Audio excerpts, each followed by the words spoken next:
英國管治香港。1841年，英軍在上環水坑口登陸，後來宣布香港成為對外開放的通商口岸。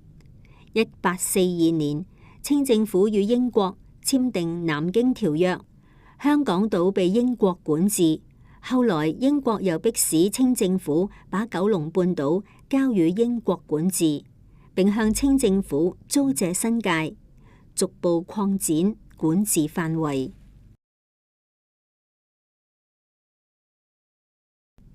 開埠後的香港。香港開埠後，不少設施和街道以當時英國委任的總督或皇室成員的名字來命名。現在的終審法院大樓和茶具文物館等，都曾經是英國管治時期的重要機關。英國管治香港早期，重要的建設和公用事業相繼出現，例如煤氣的供應、水塘的落成、鐵路的通車等，大大便利了居民的生活。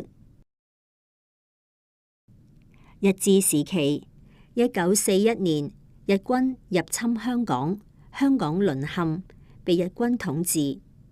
香港居民在這段3年08個月的歲月中，過着艱苦的生活。